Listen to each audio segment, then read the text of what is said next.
Hello everybody. So अपन start करते हैं अपना नया टॉपिक बाउंड्री लेयर थ्योरी का। लास्ट टॉपिक में हमने न्यूमेरिकल्स देखा था, डिस्प्लेसमेंट थिकनेस, मोमेंटम थिकनेस और एनर्जी थिकनेस का। Now moving forward to our next topic which is very important topic. Okay, बहुत ज़्यादा चांसेस है आने का इस टॉपिक से, डेरिवेशन आने के बहुत ज़्यादा चांसेस है। न्यूमेरिकल भी आ सकते हैं, लेकिन आज की क्लास में हम सिर्फ डेरिवेशन देखेंगे क्योंकि काफ़ी लंबा डेरिवेशन है इसका। ठीक है, तो स्टार्ट करते हैं। Drag force on plate due to boundary layer. हमने देखा बाउंड्री लेयर का फॉर्मेशन होता है जब भी कोई भी फ्लूइड किसी सॉलिड बॉडी के पास से ट्रेवल करता है, तो एक बाउंड्री लेयर का फॉर्मेशन होता है और उसकी थिकनेस है। अब हमने क्या देखा कि वो बाउंड्री लेयर जब बनती है उस प्लेट का इन्फ्लुएंस के कारण वहाँ पे जो होता है वेलोसिटी डिक्रीज हो जाती है। हमने देखा था free stream velocity capital you होती है और बाउंड्री लेयर के अंदर वेलोसिटी कैपिटल यू से कम होती है।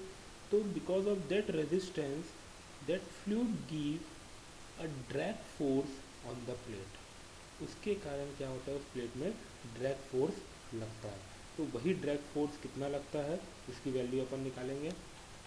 शियर स्ट्रेस कितना होता है उसकी वैल्यू अपन निकालेंगे ड्यू टू बाउंड्री लेयर। तो अपन स्टार्ट करते हैं कि हम सबसे पहले सेम कंडीशन कंसिडर कर रहे हैं कि एक फ्लूइड है जो कि यू वेलोसिटी से एक थिन प्लेट के ऊपर ट्रैवल कर रहा है। ठीक, अब ड्रैग फोर्स निकालने के लिए हमको वहाँ पे वेलोसिटी प्रोफाइल पता होना चाहिए।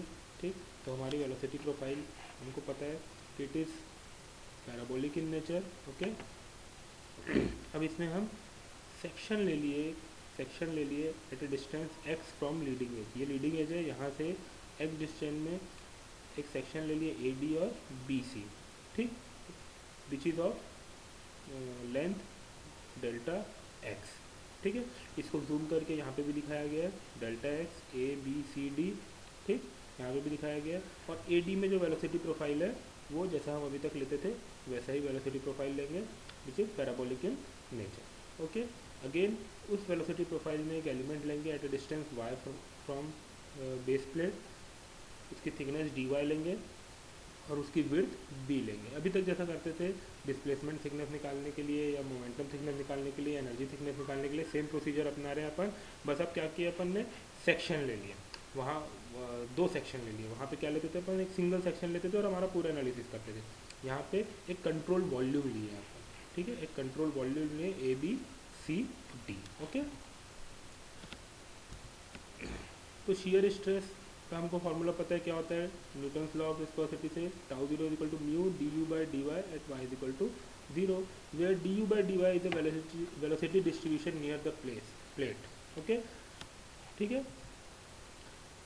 Drag force is for small distance will be given by shear stress into area. Force क्या होता है, स्ट्रेस इनटू एरिया। तो शियर स्ट्रेस हमने टाउ जीरो देख लिया। अब इसका इस थिन प्लेट का एरिया क्या होगा, इसका एरिया क्या होगा डेल्टा एक्स। ठीक है, यहाँ पे delta x into width. Width हम कितनी ले रहे हैं प्लेट की, बी ले रहे हैं, जो कि आपको इस फिगर में शो नहीं कर रही है, it is along the screen. Okay, तो इसका एरिया कितना हो जाएगा, लेंथ इंटू विड्थ। और क्योंकि जो टाउ जीरो देख रहे हैं यहाँ पे, टाउ जीरो का कैसा लग रहा है, प्लेट में लग रहा है और वो अपोजिट डायरेक्शन में लगेगा। जिस डायरेक्शन में फ्लूइड फ्लो होगा उसके अपोजिट डायरेक्शन में लगेगा। तो इस प्लेट का एरिया कितना ले रहे हैं अपन, लेंथ इंटू जो विड्थ जो टूवर्ड्स द स्क्रीन है जो हमको नहीं दिख रही। तो शेयर स्ट्रेस इंटू एरिया क्या हो गया हमारा, ड्रैग फोर्स हो गया, small drag force between A to B. Okay, where delta F D is the drag force on distance d delta x. ठीक है, अब ये जो ड्रैग फोर्स होता है according to Newton second law of motion, ये और क्या होता है, rate of change of momentum होता है over the distance delta x. ठीक है, तो वो भी होगा, rate of change of momentum भी होगा। हमको एक delta x delta F D या ड्रैग फोर्स मिला by Newton's law of viscosity. ठीक, दूसरा हमको Newton second law of motion से एक और ड्रैग फोर्स पता है, फोर्स क्या होता है, rate of change of momentum. तो ड्रैग फोर्स का एक और डेफिनेशन आ गया। चलिए उसमें काम करते हैं अपन। अगेन जो हमारा फिगर है वो सेम है। यहाँ पे स्मॉल डिस्टेंस डेल्टा एक्स में let A B C D is the control volume of the fluid over distance delta x. The edge D C, ये जो एज डी सी है ये क्या है, बाउंड्री लेयर का एक पार्ट है। ठीक है, यहाँ पे दिख रहा है आपको बाउंड्री लेयर का एक पार्ट है, उसको हमने outer as of boundary layer है। ठीक है, यू कहीं पे वेलोसिटी है, यहाँ पे वेलोसिटी है इस स्ट्रिप में। ठीक, और बी विड्थ ऑफ प्लेट है।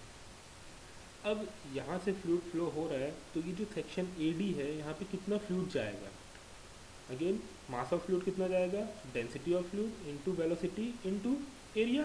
तो अगर ये जो स्ट्रिप की बात करें अपन, जो थिकनेस डी वाई की स्ट्रिप है, इससे कितना जाएगा, rho density of fluid into यहाँ पे वेलोसिटी हम कितना एज्यूम करें, small u, into the width of plate into D y thickness. तो ये हो गया the mass flow rate entering through the side A D is equal to rho u b into D y. और इसको integrate करना पड़ेगा क्योंकि ये तो क्या स्ट्रिप, इतनी स्ट्रिप में जा रहा है, rho u b into D y. अगर पूरे ए डी के लिए क्या करना पड़ेगा हमको, थिकनेस में के अलॉन्ग, बाउंड्री थिकनेस के, बाउंड्री लेयर थिकनेस के अलॉन्ग इंटीग्रेट करना पड़ेगा। तो जीरो टू डेल्टा हमने इंटीग्रेट कर दिया, ठीक है। तो हमको पता लग गया कि ए डी से कितना फ्लूइड आया, that is integration zero to delta rho u b into D y.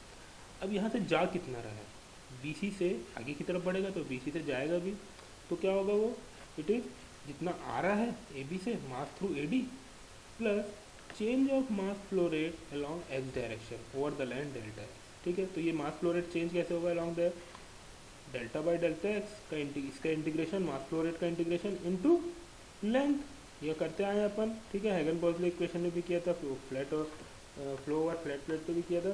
तो जो बी सी से जो मास बाहर की तरफ जाएगा, it is given by rho u B delta by zero to delta plus integration of this with along del x distance, okay.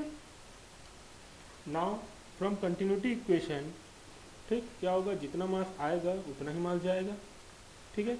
तो मास कहाँ कहाँ से आ रहा है, देखिए मास ए डी से आ रहा है, बी सी से जा रहा है, और ये जो सी डी है यहाँ से भी आ सकता है मास, ठीक है। बाउंड्री के बाहर, बाउंड्री लेयर के बाहर से बाउंड्री लेयर के अंदर भी मास आएगा।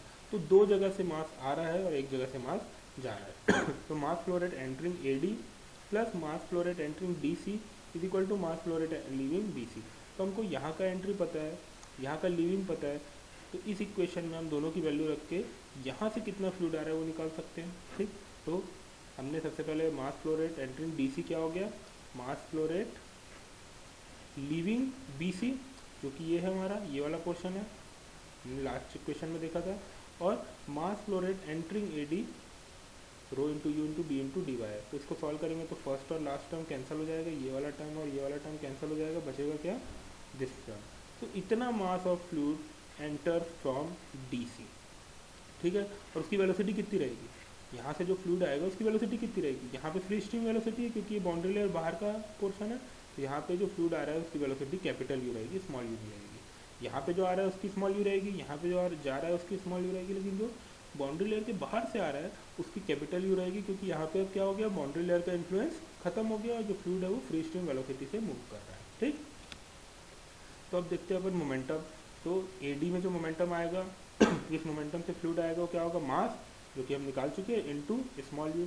तो इसका momentum flux entering through A D ये हो जाएगा, momentum flux leaving B C again mass into u, तो ये यू स्क्वायर यहाँ पे भी आ जाएगा, यू स्क्वायर यहाँ पे भी आ जाएगा, ठीक। यू से मल्टीप्लाई कर रहे हैं अपन दोनों में, यहाँ पे mass plus entering side B C, तो जितना मास था जो लास्ट इक्वेशन में आया था, ये वाली इक्वेशन में आया था, ये मास इनटू यहाँ पे क्या होगा, स्मॉल यू नहीं होगा, यहाँ पे कैपिटल यू हो रहा है, देखिए, ठीक है। तो हमको तीनों का मोमेंटम पता लग गया, ठीक। तीनों कितना फ्लूइड का मोमेंटम ए डी से आ रहा है, कितना मोमेंटम ऑफ फ्लूइड जो सी डी से आ रहा है उसका, और कितना मोमेंटम ऑफ फ्लूइड जो बी सी जा रहा है उसका। अपने को पता है फोर्स क्या होता है, rate of change of momentum, ठीक है। तो अब इसको तीनों जो आ रहा है फ्लूइड उसका मोमेंटम पता है, जो जा रहा है उसका मोमेंटम पता है, तो हम rate of change of momentum लगा सकते हैं। Therefore rate of change of momentum of a control volume is equal to mass flux through B C से जो जा रहा है माइनस जो ए डी से आ रहा है माइनस जो डी सी से आ रहा है, ठीक है। सबको इस इक्वेशन में पुट कर दिए, इतना जो जा रहा था वो बी सी से जा रहा था, इतना मोमेंटम ए डी से आ रहा था, इतना मोमेंटम यू अंदर आके मल्टीप्लाई हो गया, इतना मोमेंटम सी डी से आ रहा था, ठीक। अब हम इसको देखेंगे तो ये वाला फर्स्ट और थर्ड टर्म, फर्स्ट ये वाला टर्म और थर्ड टर्म कैंसल आउट हो रहा है, तो सेकंड और फोर्थ टर्म बच गया, ठीक। फोर्थ और सेकंड टर्म में del by del x common है, तो हमने उसको कॉमन ले लिया, डेल्टा एक्स भी कॉमन है तो उसको भी कॉमन ले लिया, बचा क्या, rho u square b into D y minus rho u u b into D y, integration दोनों का जीरो टू डेल्टा। अब यहाँ पे भी अपन रो कांस्टेंट है, बी कांस्टेंट है, ठीक, उसको भी कॉमन लिया, और डी भी कांस्टेंट है, तो हमारा ये वाला इक्वेशन आ गया, डेल बाई डेल एस, रो भी कांस्टेंट है, इंटीग्रेशन से बाहर निकाल लिए, you square minus small u into, यहाँ पे स्मॉल इंटू कैपिटल यू बच गया, यहाँ पे यू स्क्वायर बच गया इंटू डेल्टा एक्स। ठीक है, ये हमारा इक्वेशन आ गया, इक्वेशन 2। ठीक, now the rate of change of momentum of the control volume A B C D, ये जो rate of change of momentum है क्या फोर्स है, कौन सा फोर्स है, ड्रैग फोर्स है, and it will be equal to the total force on the control volume in the same direction according to momentum tens square. ठीक है, तो दोनों जो फोर्स निकाला अपन ने इक्वेशन 1 और इक्वेशन 2 में, we can now equate it. Okay, but for a flat plate pressure gradient is zero. Flat plate में हमने देखा था जब हम flow through over flat plate पढ़ रहे थे यूनिट 4 में, तो हमने देखा था वहाँ पे प्रेशर ग्रेडियंट जीरो होता है, which means that there is no external pressure force on the control volume, मतलब वहाँ पे किसी प्रकार का एक्सटर्नल फोर्स, प्रेशर फोर्स नहीं है। Also the force on DC is negligible, जो डीसी वाला है उसमें भी फोर्स नेग्लिजिबल रहेगा क्योंकि वहाँ पे वेलोसिटी ग्रेडियंट जीरो है। ठीक, तो जो एक्सटर्नल फोर्स जो हो रहा है, जो एक्सटर्नल फोर्स है बाउंड्री लेयर के अंदर के फ्लूइड में, वो सिर्फ क्या है, शियर फोर्स है, और उसका डायरेक्शन क्या रहेगा, opposite to the direction of motion of fluid. तो फ्लूइड ए से बी जा रहा है, ठीक, तो जो डायरेक्शन रहेगा शियर स्ट्रेस का वो क्या रहेगा, बी टू ए। तो the value of drag force will be shear stress minus sign because direction is opposite into delta x into B, ये एरिया हो जाएगा। ठीक, therefore total external force in the direction of rate of change of momentum is equal to tau 0 into delta x into b। अब वो दोनों को हमने equate कर दिया, जो यहाँ पे जस्ट इसके पहले आया था rate of change of momentum के कारण जो आया था ये वाला इक्वेशन 2, और जो ये इक्वेशन 3 आया, हमने इक्वेशन 2 और इक्वेशन 3 को इक्वेट कर लिया। फिर टाउ 0 को एक साइड रख के बाकी चीज़ों को एक साइड लेकर, तो डेल्टा एक्स कैंसिल हो जाएगा, बी कैंसिल हो जाएगा। ठीक, टाउ 0 इज इक्वल टू हमको मिलेगा रो कांस्टेंट बाहर आएगा और ये टर्म मिलेगी। ठीक, यू स्क्वायर से यू स्क्वायर मैंने कॉमन ले लिया, तो यहाँ पे यू बाई यू हो गया और यहाँ पे you square by you square हो गया। ठीक है, यू जो फ्री स्ट्रीम वेलोसिटी है वो कांस्टेंट है, तो वो बाहर आ जाएगी इंटीग्रेशन की, और ये टर्म आप लोगों को देखा देखा लग रहा होगा। ठीक है, ये कौन सा टर्म है, ये है momentum thickness. U by u common ले लेंगे अपन, तो 1 माइनस यू बाई यू आ जाएगा, u by u into 1 minus u by u. तो this is momentum thickness. This complete thing can be replace by theta, momentum thickness को theta से denote करते हैं। तो ये हमारा आ गया, और ये रो यू स्क्वायर कहाँ चले जाएगा, यहाँ पे डिनोमिनेटर में चले जाएगा टाउ 0 के नीचे। तो हमारा ये इक्वेशन आ गया, tau 0 is equal to rho u square into del theta by del x. और इसी इक्वेशन को अपन बोलते हैं von Karman momentum integral equation. ठीक है, वेरी इंपॉर्टेंट इक्वेशन, बहुत ज़्यादा चांसेस है अगर एग्जाम में आएगा तो सीधा 14 मार्क्स का आएगा। ठीक है, again this equation is valid for laminar boundary layer. हमने देखा था जो हमारी बाउंड्री लेयर थी वो 3 जोन में डिवाइड किया था हमने, लेमिनार, ट्रांजिशन और टर्बुलेंट। तो जो ये इक्वेशन है ये तीनों ही जोन में काम करता है। It is applicable to all the 3 zones या ऑल द 3 लेयर। ओके, अब हमको टोटल ड्रैग फोर्स निकालना है on one side of the plate. हम अभी सिंगल साइड की बात करें, क्यों, ठीक है, फ्लूइड हम कंसिडर करें कि फ्लूइड एक ही साइड में फ्लो रहा है, तो एफ डी क्या हो जाएगा, integration of F D over delta length मतलब बाउंड्री लेयर थिकनेस, तो tau 0 into B into D x, ये हमारा हो जाएगा total drag force. Local coefficient of drag एक इंपॉर्टेंट टर्म है क्योंकि न्यूमेरिकल में काम आता है। तो local coefficient of drag C delta star is equal to tau 0 by 1 by rho 1 by 2 rho mu u square, और average coefficient of drag is denoted by C D. ये C D star से होता है, ये C D से होता है, that is F D by 1 by 2 rho A u square.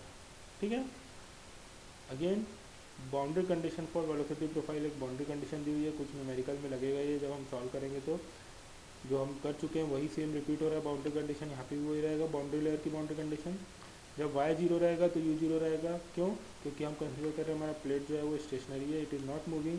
तो जब जो फ्लूइड y 0 मतलब वो फ्लूइड जो हमारे प्लेट के कॉन्टैक्ट में है, तो उसकी वेलोसिटी कितनी हो जाएगी, equal to the velocity of plate, और प्लेट की वेलोसिटी 0 है तो u भी 0 हो जाएगा। Again at y equal to delta मतलब बाउंड्री लेयर में, बाउंड्री लेयर का जो एज है उसमें y इक्वल टू डेल्टा होगा, तो वहाँ पे क्या हो जाएगा, ऑलमोस्ट जो वेलोसिटी रहेगी it will become free stream velocity. ठीक, तो एक y equal to delta, u is equal to capital U at y equal to delta. Again velocity gradient does not exist because of y direction में किसी प्रकार का कोई भी change नहीं होगा, क्योंकि विस्कर मतलब जो प्लेट का इफेक्ट है वो वहाँ पे ख़त्म हो जाता है। तो दो लेयर के बीच में आपस में रिलेटिव वेलोसिटी नहीं होती है, इसलिए at y equal to delta जब बाउंड्री लेयर के पास पहुँच गए, उसके एज के पास पहुँच गए, तो क्या हो जाएगा, d u by d y zero हो जाएगा। This three are the boundary condition. तो this is very important derivation of drag force on plate due to boundary layer. तो ये देखिए, जो ड्रैग फोर्स आया ना, ये एक साइड में आया, अगर हमको दोनों साइड में निकालना रहेगा तो इसको 2 से मल्टीप्लाई करना पड़ेगा। वो हम न्यूमेरिकल में देखेंगे कि किस तरह से होता है, किस तरह से हम ये जो फॉर्मूला आया हमारा very important formula tau zero by rho u square is equal to del theta by del x, इसको हम कैसे यूज़ करके न्यूमेरिकल सॉल्व करेंगे। और थीटा याद रखना मोमेंटम थिकनेस है, जो you by you minus you square by you square होगा। ये वाला इक्वेशन ज़्यादा इंपॉर्टेंट है हमारा, कन्फ्यूज मत होइएगा आप, थीटा की वैल्यू आपको याद रखना है यहाँ पे। तो this is our most important equation and this equation is called Mohan Karman momentum integral equation. ठीक है, नेक्स्ट क्लास में अपन एक न्यूमेरिकल सॉल्व करेंगे, इस पूरी जितनी थ्योरी पढ़ी है उससे related, and we will move forward. Okay, तो एक न्यूमेरिकल सॉल्व करेंगे, next class will be very important, और इसको आप अगर अच्छे से समझेंगे, अच्छे से पढ़ेंगे, तभी नेक्स्ट क्लास का मतलब होगा। Thank you.